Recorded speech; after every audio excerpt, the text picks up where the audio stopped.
Bonjour, mesdames, bonjour messieurs, vous êtes sur Zolar Télévision, Bioli de la culture de la zone. Le plaisir pour nous de recevoir Henri Moubimbi. Yes. Les griots parlèrent. Yeah. Bonjour Henri, comment tu vas? Bonjour Calvin Mulangu, je vais très bien. Ravi de te recevoir, franchement, ça fait longtemps qu'on n'a pas partagé ce genre de moment avec toi.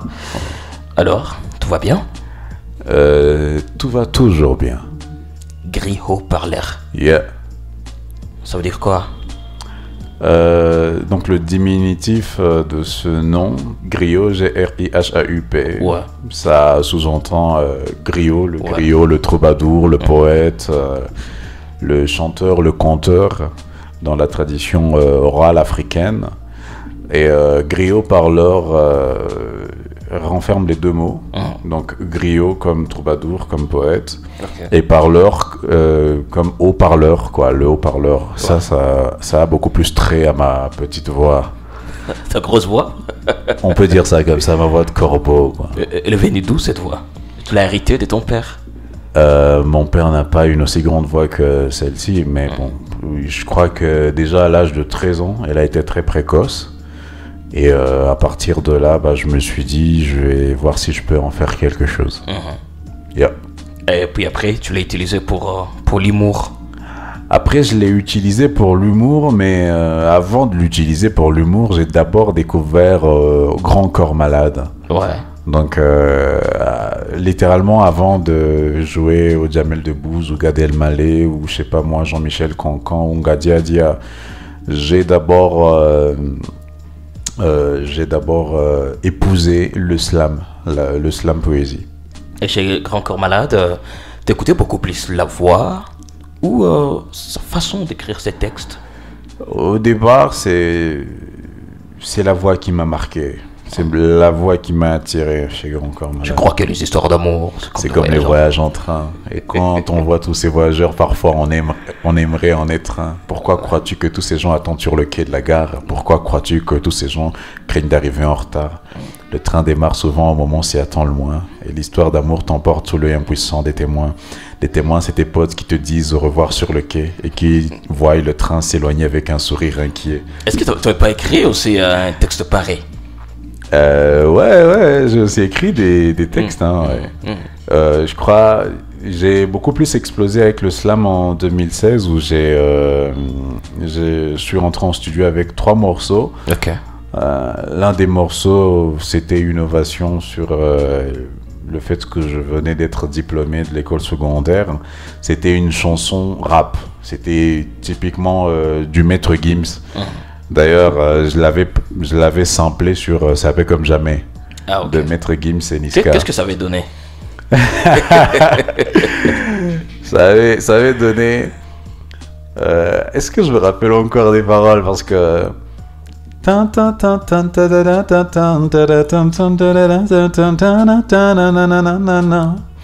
Et après, je crois que le côté rap, je l'ai encore un peu.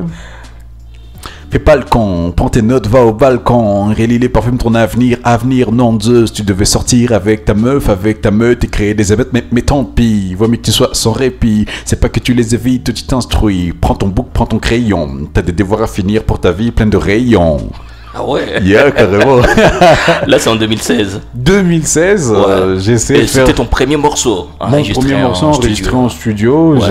je copiais aussi un peu du Youth, j'écoutais beaucoup Section d'Assaut. Ouais. Après, j'ai aussi enregistré des slams. À l'époque, il y avait la crise avec les rebelles à Béni. Alors j'avais écrit un titre que j'avais intitulé « Je ne suis pas maudit ». Ok. Je ne suis pas maudit qui voulait dire si je ne suis pas maudit, c'est que je suis béni. Voilà. Et c'était un peu un jeu de mots pour signifier que la ville de Béni n'est pas du tout maudite, qu'elle est censée se recouvrer. D'ailleurs, ça commence comme ça le slam. Je m'appelle Béni. Je suis l'une des filles du grand Kivu. Je suis démuni de sang, de vie et de tout ce qui vaut. À l'est du Congo, Kinshasa, mon sol tout vert se désertifie. Par les meurtres et par les massacres, une souffrance atroce qui s'intensifie. Donc je voulais un peu envoyer ce message d'espoir, ce message d'interpellation. Et disons que là, j'ai arrêté de copier maintenant, parce qu'en 2016, c'est comme... pas une révélation, je dirais plutôt comme un père qui dit à son fils, un grand corps malade ou un Youssoufa ou le section d'assaut qui me disent écris maintenant tes propres textes, arrête de nous copier. Donc vas-y, prends tes textes. Et là j'ai sorti Diplômé comme jamais, donc le petit bout de rap que je viens de faire là tout de suite. J'ai chanté dedans, je l'ai enregistré chez Kadiebwe, Kadiebwe Music. J'ai sorti je ne suis pas maudit. Et le premier freestyle que je viens de faire, ma plume. Pas mal là. Ouais. Et qu'est-ce qui s'est passé à l'époque dans ta petite tête? Tu te disais quoi exactement? Ce que je me disais, c'est que je voulais d'abord m'amuser. Ok. Moi, je voulais d'abord m'amuser. Il n'y avait aucune ambition avec tout ça? Si, bizarrement, oui. Je voulais faire le tour du monde. Pas pour gagner de l'argent, pas principalement. À la base, si ma famille a quelque chose à manger, s'ils peuvent s'habiller aisément, ça te suffit. Ça me suffit. Ils ont un endroit où dormir. Je n'ai pas vraiment à demander beaucoup. Donc, moi, ça me suffit. À côté de ça, ce que je veux, c'est vraiment m'amuser, monter sur scène, jouer avec les mots, dégager, c'est pas faire sourire des gens. Déjà, toi, je sens que ça va venir dans quelques minutes, tu vois. Et donc, la chose, c'est vraiment de donner du plaisir, de faire plaisir. Ça part aussi du sens de mes noms, peut-être, Henri ou mon Bimbi, ou aussi la mission que je me suis donnée. Personnellement, je me suis dit, je veux vraiment faire plaisir aux gens, je veux vraiment... J'ai d'ailleurs un sketch où je commence à dire, à cause de ma voix, on dit souvent que je fais vibrer les masses. Donc techniquement, je suis un vibromasseur. Vibromasseur. Ouais. T'as toujours des concepts en vrai, propres à toi, et franchement on aime. Mais attends, en 2016, là c'était quel, les slams, les raps et tout. D'où est venu alors l'humour? Ou carrément, depuis le début, tu étais toujours drôle, peut-être, en famille. En fait, comme j'ai dit, en 2016, c'est l'émancipation du slam. L'émancipation de l'humour est venue en 2017. Le slam a commencé en 2013, donc avec Grand Corps Malade. J'écrivais déjà des poèmes avant. J'écrivais déjà, j'en vendais même à l'école. Donc à chaque fois qu'on avait des devoirs de français, je me faisais du blé parce que c'est moi qui écrivais les poèmes pour tout le monde. C'est moi qui... moi le français en tout cas je tuais quoi. Et là je crois que j'étais en 2e année secondaire. Mais aussi on faisait des blagues entre nous en classe. Et vu que j'étais pas dérangeur en classe, mais pendant les récréations, tu vois, j'étais un peu mouvementé. J'avais déjà une grande voix, donc ça me rendait timide de déranger en classe. Mais quand on était en groupe... Facilement, on pouvait... on m'attrapait toujours. Mais quand on était en groupe, là, les potes, ils me disaient, mais fais-nous rire, raconte-nous des blagues. Je jouais au con. Et là, j'ai revu H, la série de Jamel Debbouze, Eric et Ramzy. Enfin, pas la série 2, mais la série dans laquelle ils ont joué. C'est la série qui les a popularisés d'ailleurs. Ils jouaient en 1997. Et j'ai commencé à faire comme eux. Parce que le Jamel Comedy Club, il a commencé vers les années 2008-9 comme ça. Sauf erreur de ma part. Je crois 2006 ou 2007, sauf erreur de ma part. Et 10 ans après, nous on se retrouvait dans un monde où on parle français, un peu comme les petits Français de Paris, un peu mieux parfois, sans être prétentieux, sans être prétentieux. Et ce qui était beau dans tout ça, c'est qu'on racontait des blagues, on écrivait des blagues. On lisait les histoires de Toto sur Facebook. On venait à peine d'entrer sur Facebook en 2013, comme ça. Et il y avait des petits livrets que je riais et que je lisais beaucoup. Le titre, c'était « Rions un peu ». Il y avait beaucoup d'éditions. Alors, je venais raconter ces blagues à mes potes. Comme si c'était tes blagues. Comme si c'était mes blagues. Et ils étaient là, ils faisaient « Oh, t'as tué Gad Elmaleh !» Moi, je faisais « Ouais, si vous saviez !» Donc, et puis qu'est-ce que... Parce que nous, à notre époque, c'est qu'on suivait à la télé, c'était des Chuck Norris, Rambo et tout. Qu'est-ce que toi, tu suivais? Je vais te surprendre. Mon père n'est pas le plus riche du monde.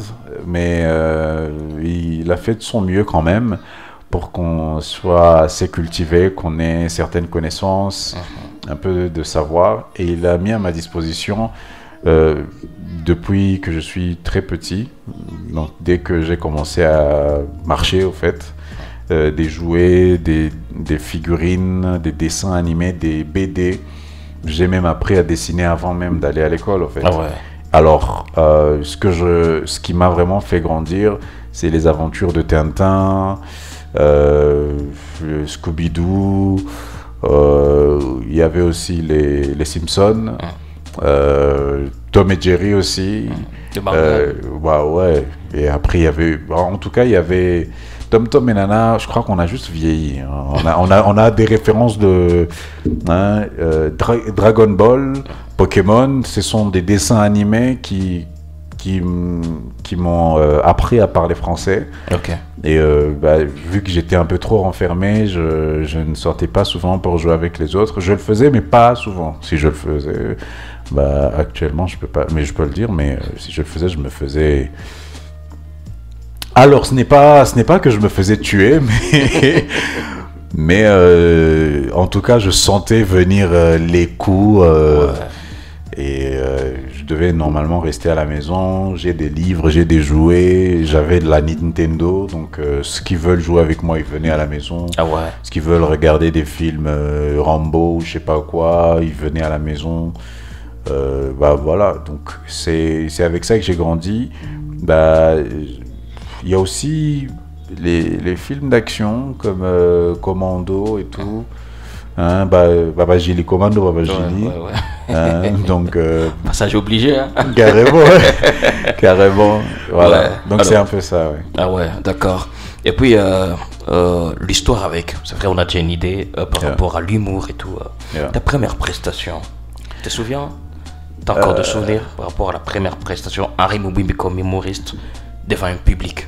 C'était à l'occasion de quoi? C'était quand? Alors, je crois qu'un jour, il va falloir qu'il écrive un sketch là-dessus. Parce que ma première prestation de Henri Moubimbi en tant qu'humoriste, genre je sais que je suis humoriste, je vais devant les gens, avec cette identité d'humoriste, c'était chez Deos Café. Deos Café. Deos Café en centre-ville, c'était en 2017. 2017, c'était, je crois, en 2017, ouais, je crois que c'était en mai comme ça. En mai, juin 2017, Deos Café, parce que je crois 2-3 mois après, on a commencé le Café Rire Show avec Diditou chez Madi. Donc en septembre 2017, on a commencé le Café Rire Show, de l'humour pur, et là on a essayé un peu de secouer Goma avec. Ouais, bien sûr. Puis le début, c'était facile. Non. Devant un public et tout. Bon, le public ne te connaît pas du tout. Le public est saoul. Ouais. Je te promets, hein, il était genre, je crois, 20h, 20h30, comme ça.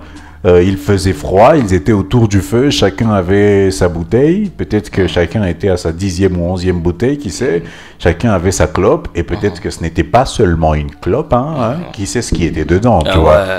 Après, je fais pas de commentaires négatifs, chacun prend les légumes qui construisent son corps et son esprit. Et à partir de là, moi j'étais là, j'ai raconté des blagues et j'en riais moi-même. Je t'assure, j'étais... Et je me rends compte que...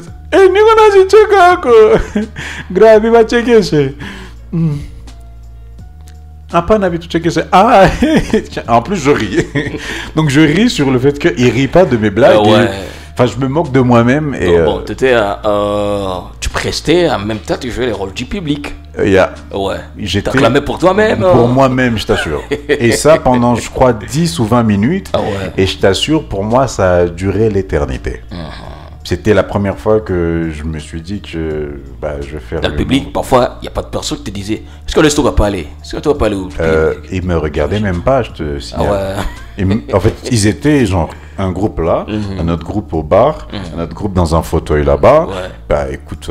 Puis toi, t'es là... Moi, j'étais sur un podium, genre à 3 mètres d'eux. Ils étaient loin, genre littéralement, j'étais dans un petit enfer, à l'aise, dans un froid, en veste. Papa, on m'a dit tu vas prester. En veste. Oh, papa, faut le laisser. Mais t'étais payé quand même. On t'avait payé. Non. Ah ouais. En plus, j'avais ma Bible. Ouais, parce que je devais aller à l'église. Ce soir-là, j'ai menti à la maison que je suis allé à l'église, mais je suis pas allé à l'église. J'avais ma Bible. Ah ouais. En veste, tissu, maubois, et j'écoute, j'avais ma Bible, mais non. Mais une belle expérience quand même, hein. Une très belle, parce que... C'était comme un élément déclencheur des... J'étais en colère. En colère. Ouais.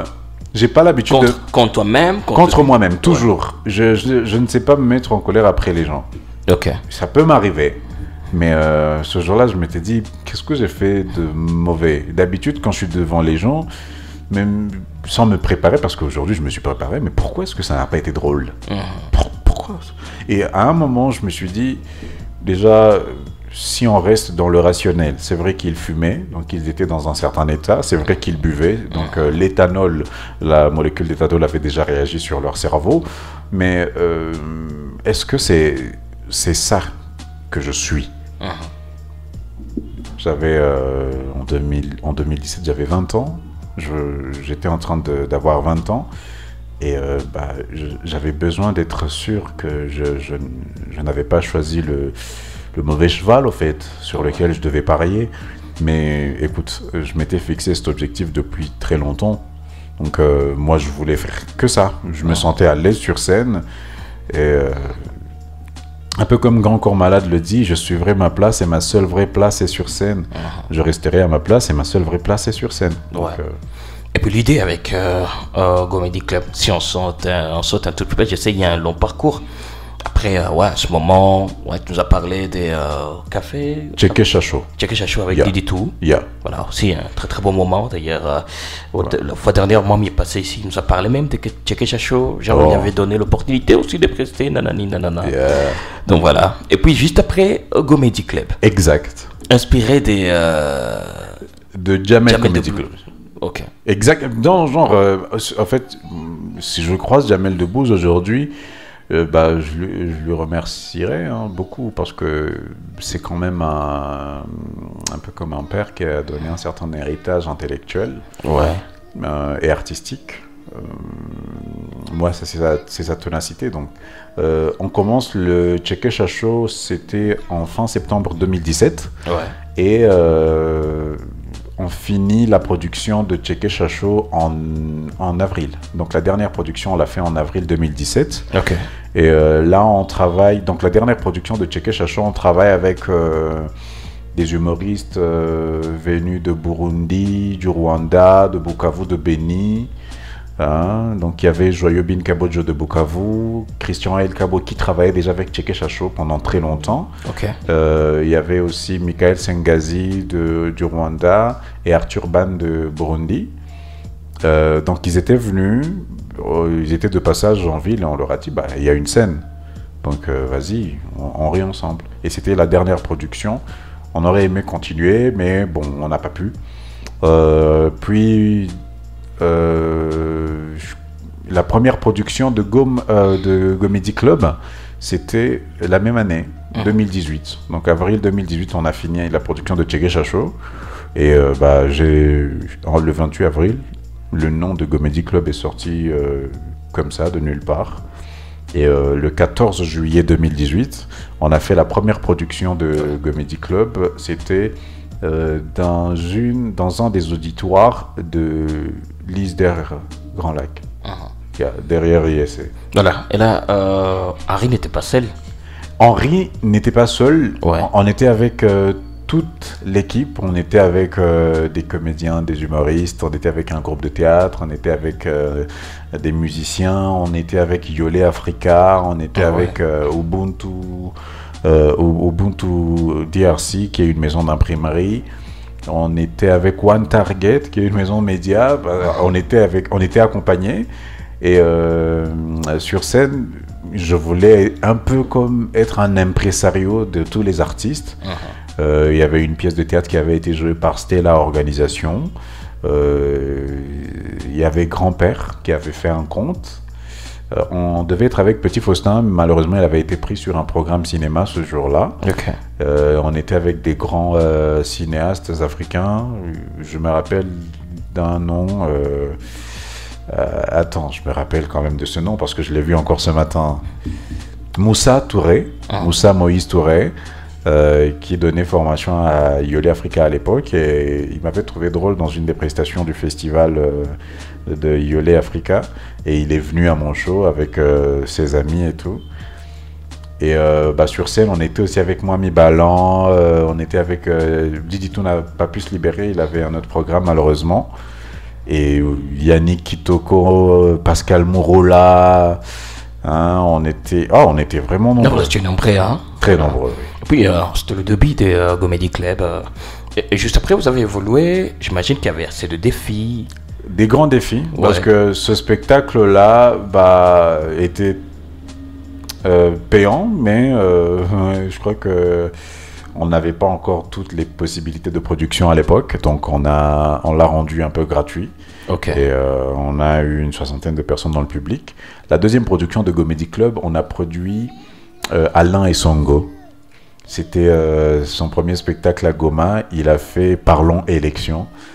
En 2018, c'était la fin du mandat de Sissa Bidimou. Et c'était comme un spectacle révolutionnaire, mais on voulait en rire. Et c'était en septembre 2018. Alain et Songo se fait produire par Comedy Club. On l'a fait au Parlement d'enfants. Et on a rempli la salle du Parlement d'enfants jusqu'à l'extérieur. L'entrée était toujours gratuite L'entrée est gratuite parce qu'il fallait que les gens découvrent l'humour, au fait. Et on avait aussi été accompagné par des danseurs comme Cruz Taylor et Bertin, leader Kassolene. Ils avaient fait la première partie de la danse à l'extérieur, et à l'intérieur, on avait Primo Kayenga qui a joué à la guitare, qui a chanté une belle chanson. On était encore avec Christian El Kaboué sur scène. Ok. Et Alain, il a fait son heure de spectacle. Mais bon, écoute, pour moi, c'était genre l'impresario, il est en train de réussir et tout.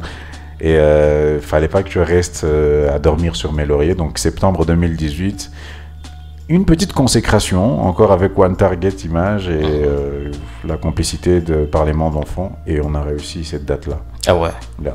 Et puis, est-ce que tu peux nous parler du spectacle de Comedy Club qui avait vraiment raté? Genre, tu avais tout organisé, mais après... Je vais te parler de deux. Ouais. Le premier, c'était en mars 2019.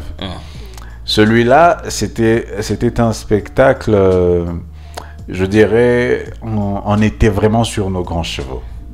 Imagine, pour une première sortie de Comedy Club, on prend des grands noms, des grands titres. On a 66 invités dans le public. On est dans la salle, dans l'un des auditoires de l'ISC, de l'ISDER. Et tout se passe à merveille. Le spectacle de septembre avec Alain, on a un plein dans la salle. Donc on avait accueilli, la salle est censée accueillir normalement 150 personnes. Mais on avait dépassé les 250, tu vois.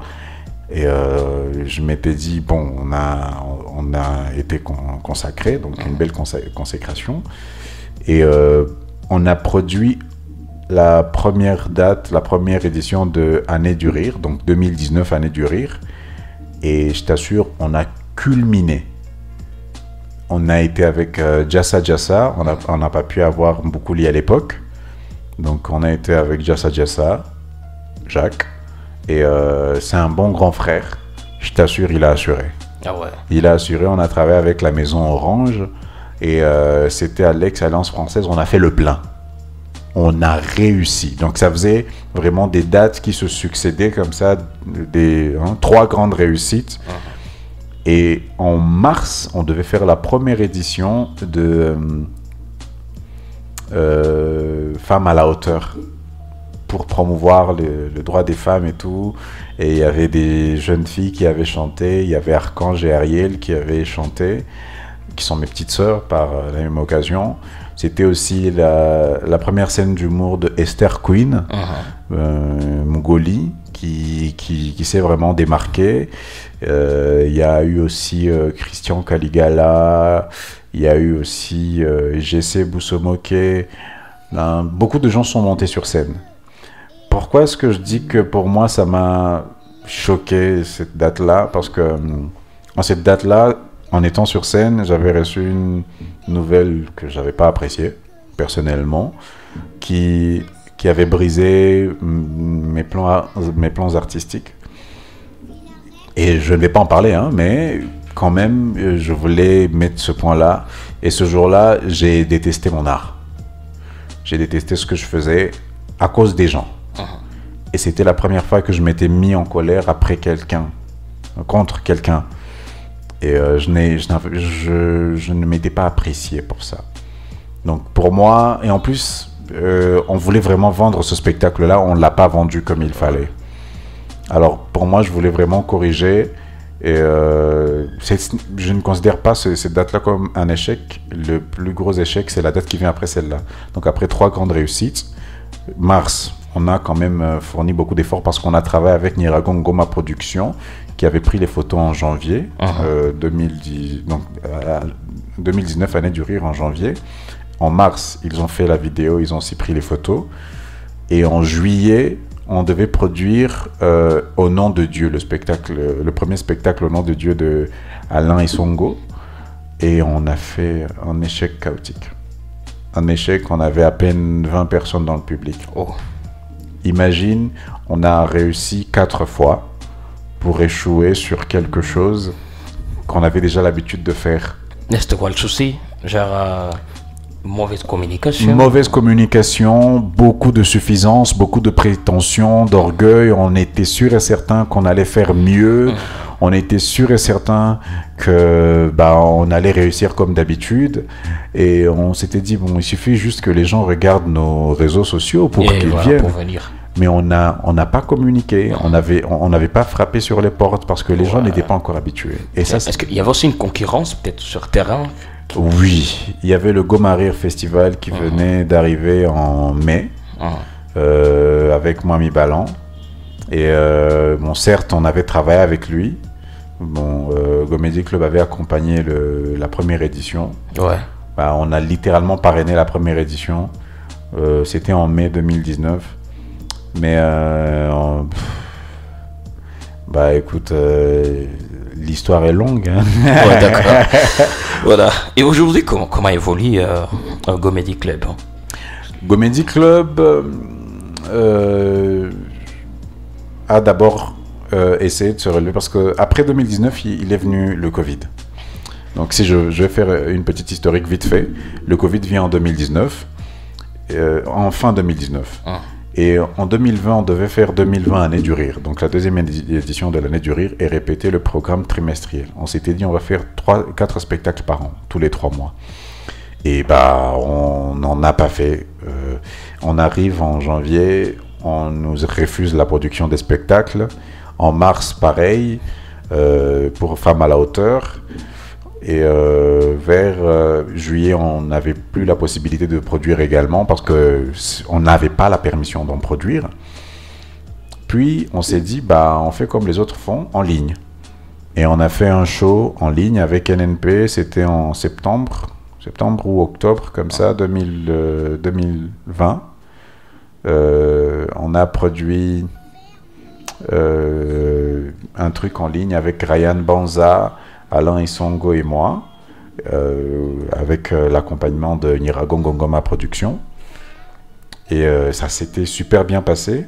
Normalement, on devait continuer d'en faire, mais on a été paresseux. On a encore été suffisant, on a dormi sur nos lauriers. Et ce qui nous a vraiment affaibli, parce que certes, on a rencontré Gohou dans le Caravane du Rire en fin 2020, et au fur et à mesure qu'on a évolué, la chose est que 2021, c'était comme une année morte. Donc un peu comme si on n'avait pas du tout travaillé. Et c'est à partir de 2022 maintenant qu'on commence à donner un peu quelque chose aux gens. On a commencé à travailler avec l'Institut français de manière régulière. Et chaque mois, on a produit des spectacles depuis 2022. On a eu une période de crise en fin 2023, une certaine partie de 2023 où on n'a pas produit pendant quelques mois. Et en tout cas, on a fait des efforts pour que chaque mois on puisse produire. Et au final, aujourd'hui, Gomédie Club se veut être un rendez-vous bimensuel, c'est-à-dire 2 fois par mois. Ok. Et on a pris la salle de l'Excellence française, donc l'espace Machouja, juste sur la route 1 km témoin. Bien sûr. En face de l'église néo-apostolique là-bas. Et on s'est dit, on fait chaque premier et troisième mercredi du mois. Et on a fait un premier mercredi comme essai. Et on a vraiment réussi. C'était le dernier, donc le 3e mercredi du mois de novembre. Le premier mercredi du mois de décembre. Ok. Le 30 novembre, on a produit encore Alain et Songo en spectacle. Le ticket était de 10 balles. On a réussi. D'ailleurs, il faut peut-être que je cite les autres dates, mais vu qu'on est en train d'évoluer vite, le 30 novembre, on a fait avec Alain et Songo son spectacle. Est-ce que je me rappelle du titre? Alors, là, j'oublie un peu le titre du spectacle. Beaucoup plus, je sens qu'il y a Alain qui revenait toujours. C'était votre enfant chéri, Alain? Pas enfant chéri. Moi, je disais qu'il est productif, il est prolifique. Après, Gomédie Club a aussi produit Griot. Okay. Donc, par exemple, il y a le spectacle qu'on a coproduit avec l'Institut français c'était en 2019. En novembre 2019, on a coproduit avec l'Institut français. Et le titre du spectacle de Henri Moubimbi, le griot parleur à l'époque, c'était mon premier voyage en avion. Donc mon premier voyage en avion, là, j'ai raconté comment est-ce que je suis parti à Keene pour une première fois en décembre 2018. Comment ça s'est passé? C'était un concours de slam et j'en ai fait une poésie humoristique. Et c'était vraiment agréable parce qu'on a travaillé avec Charmant Mouepa, qui est un danseur très talentueux. Et l'Institut français a vraiment adoré ce projet. Je crois qu'on va encore reproduire. D'ailleurs, on est en train de travailler dessus pour la production. La reproduction, je dirais. Et on a aussi produit avec Henri Moubimbi encore. Il était une voix. On l'a coproduit avec l'Institut français de Goma le 14 juillet 2023. Ok. En avril 2024, on a coproduit avec l'Institut français de Bukavu. En décembre, avec Kivu International School, en décembre 2023. Et là, on est en train de travailler avec l'Institut français de Kigali pour voir comment est-ce qu'on peut coproduire encore le même spectacle. Okay. Dans l'entretemps, on a aussi accompagné quand même d'autres artistes comme Merveille Kanze, Vianney Mbadi. Il y a même eu Café Rire Show qui était un programme enfant de Gomédie Club. D'accord. Café Rire Show a commencé en septembre 2021 et s'est arrêté en décembre 2021. Tu as vu? Donc c'était juste 3 mois. C'est l'événement ou C'était un événement chaque samedi. On se produisait chaque samedi. On a commencé au Café de Rome, qui est un restaurant en centre-ville. D'ailleurs, je les salue au passage. J'espère que j'irai prendre un bon café là-bas, un de ces 4. Et après 1 mois passé au Café de Rome, on a fait 2 mois au Resto Bar Pili Pili. D'accord. Et on s'est produit là-bas. Et la dernière date, nous l'avons réalisée avec le partenariat, le sponsoring de Kivu International School et Nirago Ngoma Production dans l'amphithéâtre de KISS, de Kivu International School. Ouais. Ça, c'était le Café Rire Show. Voilà. Donc aujourd'hui, si la situation actuelle nous l'aurait permis, on aurait continué avec le Gomédie Club 2 fois par mois, c'est-à-dire chaque premier et troisième mercredi du mois. Et quand la situation va s'améliorer, on va continuer là-dessus parce que l'objectif, c'est que l'artiste vive de son art. On passe du temps à écrire nos blagues, on n'improvise pas. Bien sûr. Et on vient... Vous devez vivre de ça. Exactement. Ouais. Parce qu'à la base, nous sommes des thérapeutes. Nous sommes comme des médicaments. Donc, normalement, vu que nous traversons une période difficile, une période de guerre ou bien une période qui atteint notre psychologie, qu'on appelle une psychose, donc on traverse une psychose, l'humour revient comme un médicament de premier choix parce que ça va aider à ce que les gens puissent se déstresser, se détendre et pas oublier leurs problèmes, mais ça active une zone du cerveau qui permet à ce qu'on puisse mieux réfléchir. Parce que moins on a le taux de cortisol qui est élevé, plus on a la possibilité de résoudre ces problèmes. Le taux de stress, quand il diminue, ça facilite aussi qu'on puisse facilement résoudre les problèmes. Donc, voilà, impatient, franchement. On est très impatient, encore une fois, de partager ces genres de moments avec vous. Je sais que ça manque à plusieurs personnes. D'ailleurs, toi, tu devais être au Tchèque au gala. Il y a un gala qu'on a organisé en janvier à Serena Hotel. Ouais, bien sûr. Le Tchèque au gala. Moi, en fait, l'idée du Tchèque au gala, c'était que je réunis toutes les stars, je réunis toutes les personnes standards, normales, je réunis les humoristes à l'international, les artistes internationaux. On a été avec Bargos, on a été avec Joëbin Kabodjo, encore une fois Christian Kabwe. On devait être avec des artistes du Rwanda pour essayer un peu de montrer qu'on est toujours ensemble. Mais ça s'est passé cette année. Hein. Ça s'est passé en janvier à Serena Hotel.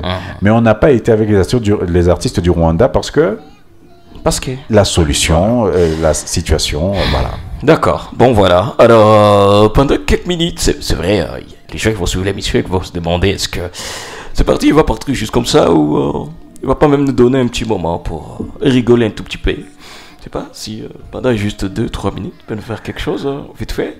Bon, alors, faire quelque chose pendant 2-3 minutes. Moi, je pense que je commencerai par dire que je m'appelle Henri Mubimbi. Ça, c'est mon vrai nom. Mon nom de scène, c'est Griot, G-R-I-H-A-U-P.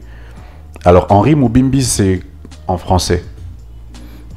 Mubimbi, c'est en français? Henri Mubimbi. C'est quand un Français m'appelle. Mais en fait, c'est surtout un Swahili.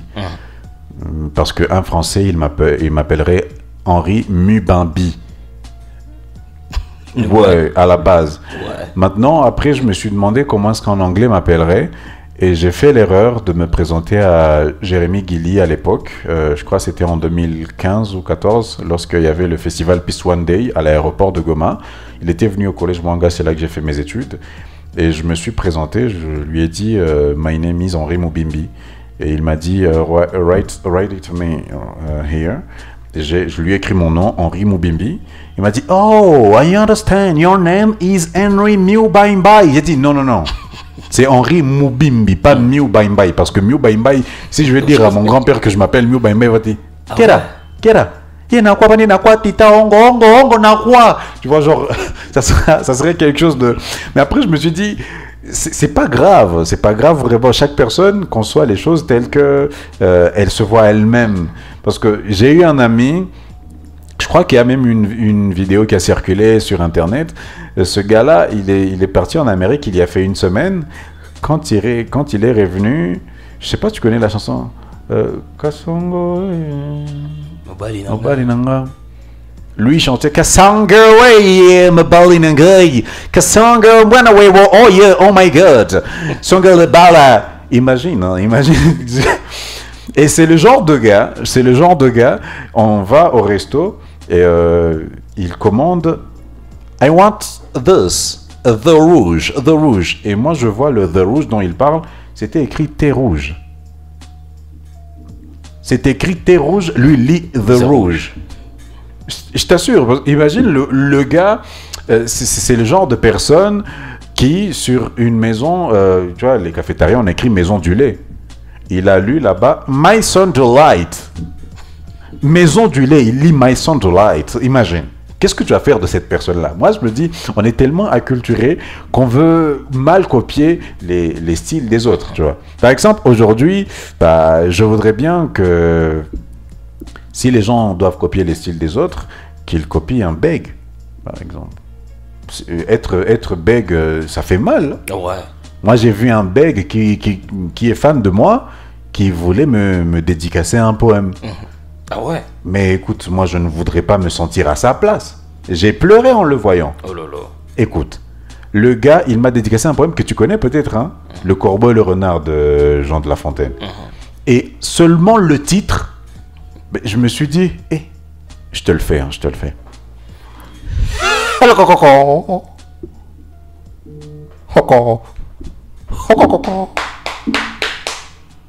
Corbeau,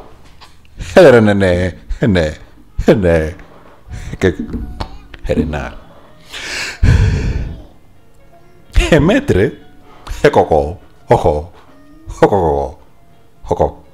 corbeau, t'es né à son bec,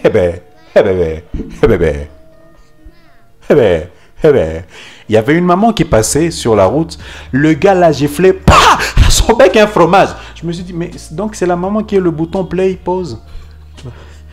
Et il continue, maître renard à l'odeur, je lui dis alléger, le hitin. Et moi je l'aide parce que il faut quand même l'aider pour qu'il puisse. Et moi je dis à peu près ce langage, il fait faire. C'est ce que tu as dit. Je dis ok, tu peux t'arrêter par là alors. Non, je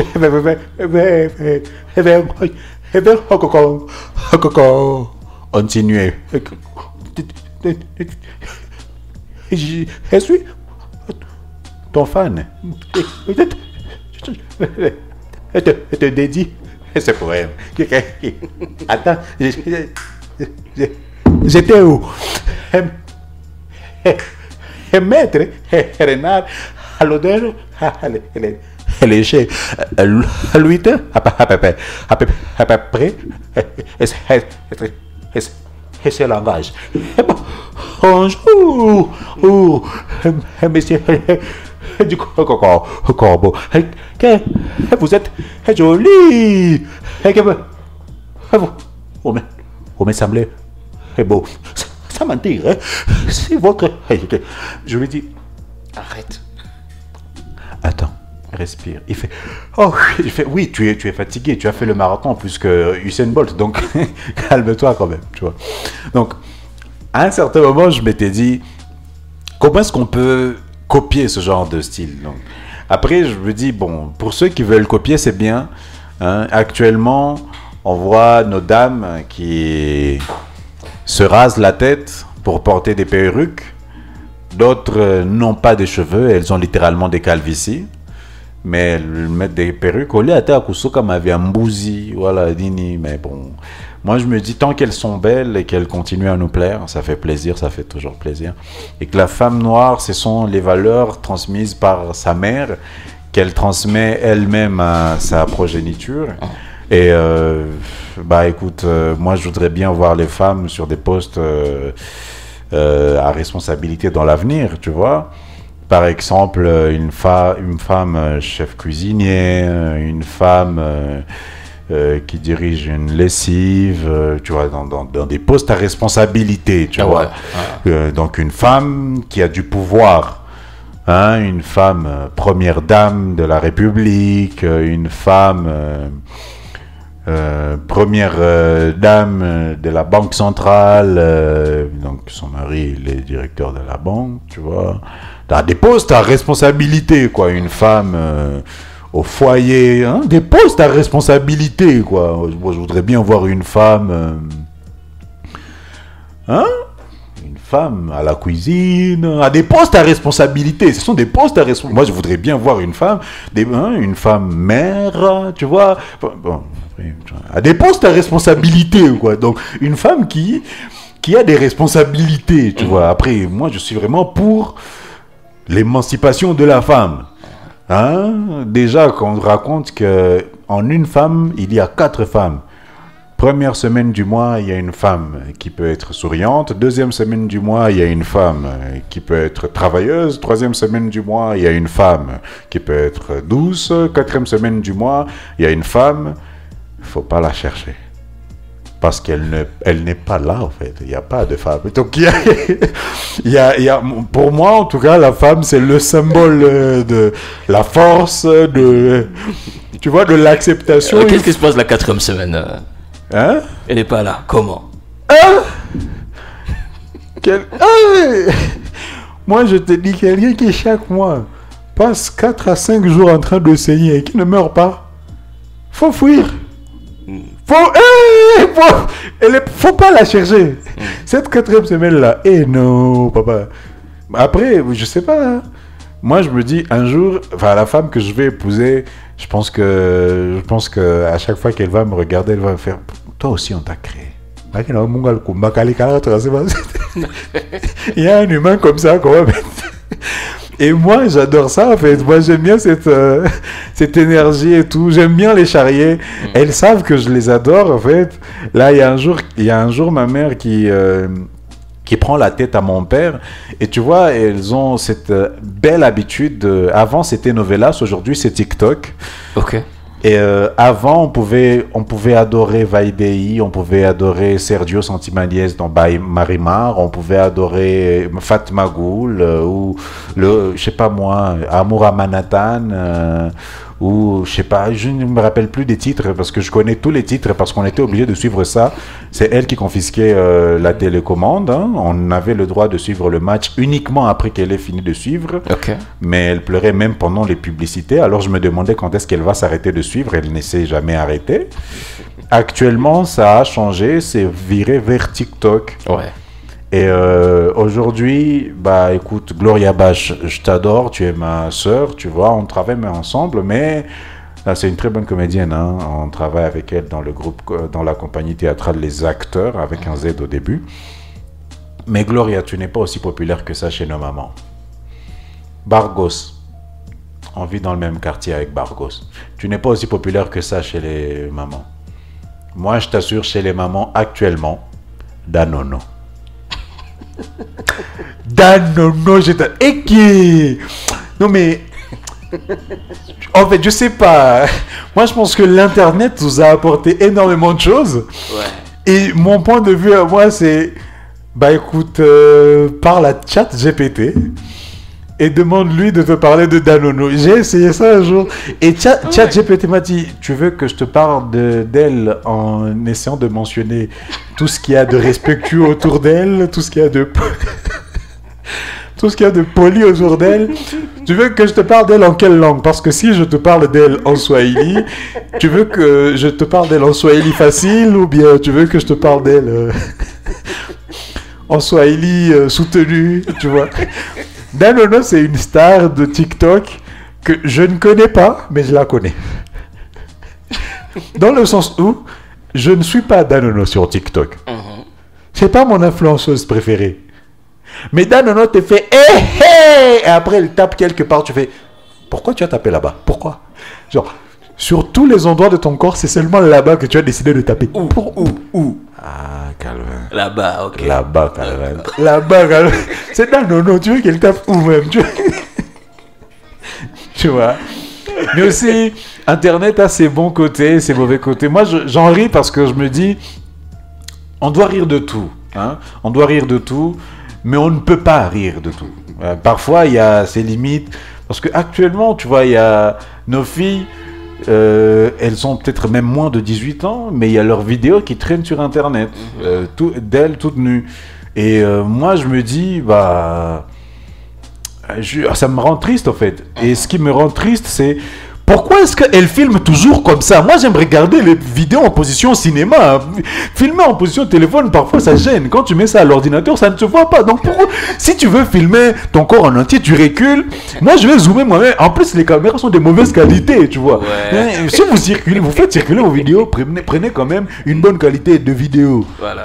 Bon, non, après, je dis, c'est pas bien de se filmer toute nue.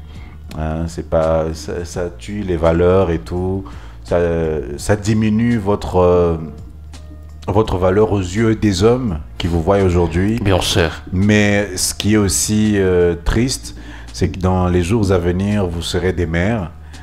Bon, peut-être, hein, si vous le souhaitez, mais ça diminue en tout cas beaucoup de choses. Dans la culture africaine, cela ne promeut rien du tout. Voilà. N'empêche... bah, si vous voulez continuer, parce que ça fait plaisir à certaines personnes. Moi, non. Moi, je suis un gars très sérieux. D'ailleurs, je suis chaste. Ok. Ah, je savais pas. Oui. Ok. Chaste. Je suis vierge. Oui. Enfin, je ne suis pas vraiment vierge. Oui, à la base, je suis cancer. Ah, ok. Oui, c'est mon signe astrologique. Mais des fois, je préfère me dire que je suis vierge parce que ça me facilite la tâche. Les vierges sont très compliqués et ils sont très bouchés.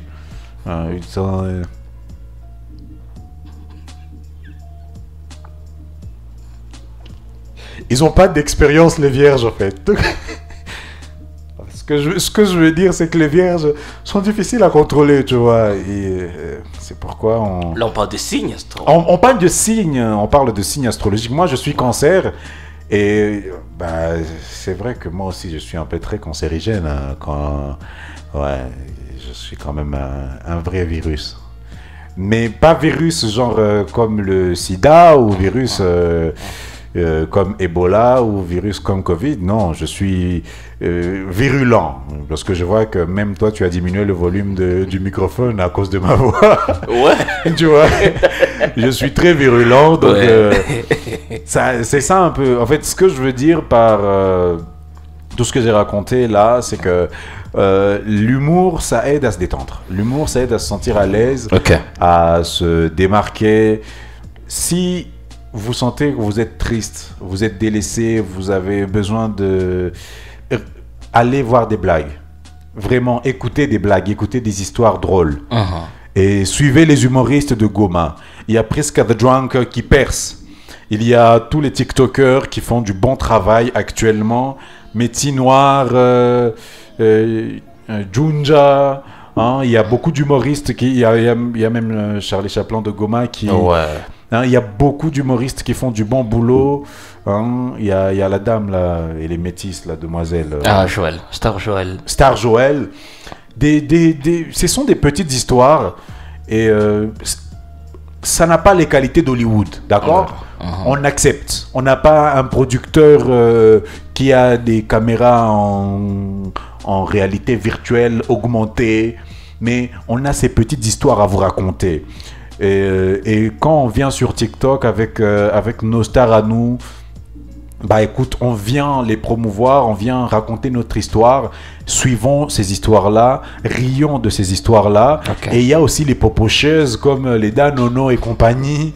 Certes, si vous n'avez pas 20 ou 25 ans, ne regardez pas Danono, parce que vous n'allez pas beaucoup en tirer. Voilà. Vous n'allez pas apprendre des choses positives. Mais si vous avez 20-25 ans, c'est drôle. Vous avez de l'expérience, vous avez, une certaine immunité contre les blagues de Danono, bien les histoires de Danono. Mais si vous avez en dessous de 20 ans, écoutez, regardez, même plus de 20 ans, regardez Priska the Drunker, regardez Merveille Kanze, Vianney Mbadi, regardez tous les humoristes de Goma qui percent, regardez Will Bouchaboire, Herman Ami ici, ou bien le grand de Bukavu, il est entre Bujumbura et Bukavu. Il a des cheveux, il atteint ses cheveux en...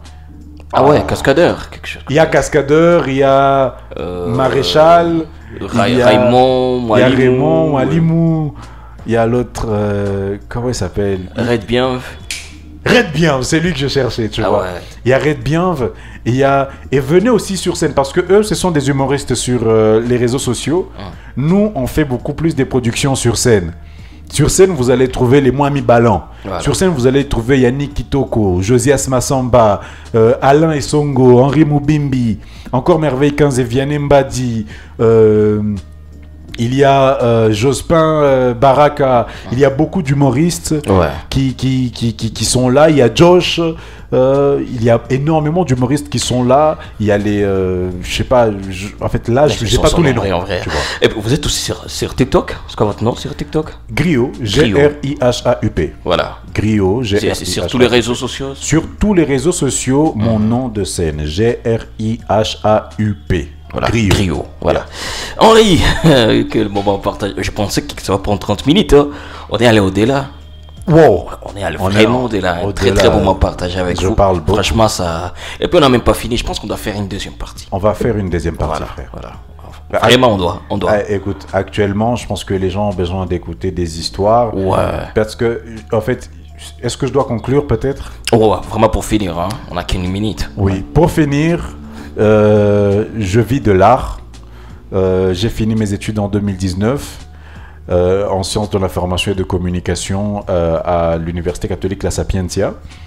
Depuis lors, j'ai travaillé en tant que chargé de communication chez Niragon Gongoma Production pendant 1 an. J'ai fait 2 ans chez Connectis Production en tant que chargé de communication également et community manager. Je m'occupais des réseaux sociaux. Et après ça, j'ai enseigné à Kivu International School, KISS, pendant 1 année très exactement. Après KISS, j'ai été consultant en éducation et art à l'Institut français de Goma. Et jusqu'à aujourd'hui, je le suis. Après, mais à partir de mai 2024, j'ai été chef d'une équipe de vente de commerciaux chez Vodacom. Et j'ai fait ce travail pendant 6 mois et j'ai gagné énormément d'expérience dans ce domaine-là. Et actuellement, je continue à consulter dans l'éducation et l'art à l'Institut français. Et je produis aussi des spectacles. Je vis de mon art, en fait. C'est vrai que je suis passé dans beaucoup d'entreprises. Je fais de la voix off, donc la publicité et tout. Je raconte des histoires des gens qui me payent pour que je puisse faire leur publicité et tout. Même pour les mariages. Comme mon ami Calvin, j'anime aussi. Ouais. Et je peux vous dire que je vis de mon art. Je vis de mon art. Ma famille est à l'aise. Et personnellement, je peux passer en cours de route. Si tu as que parfum et à chair, mina pakalaka mafuta aba bébé, mina naaka kifebe. Mais je t'assure, je suis propre, je m'habille bien, je suis content du peu que j'ai, mais je suis heureux. Et quand très souvent les gens me demandent comment tu vas, je réponds, je vais toujours bien. Parce que même si ça ne va pas, si je te dis que ça ne va pas, qu'est-ce que ça va t'apporter? Encore plus de problèmes. Moi, je suis là en tant que Henri Moubimbi, griot, pour t'apporter des solutions. Alors, je te dirais que je vais bien parce que je travaille sur moi tous les jours et que ça m'apporte quelque chose. Donc, si vous avez envie de faire quelque chose, si vous avez des rêves à réaliser, peu importe ce qui se passe dans la vie, réalisez-les. Voilà. Réalisez vos rêves, faites tout.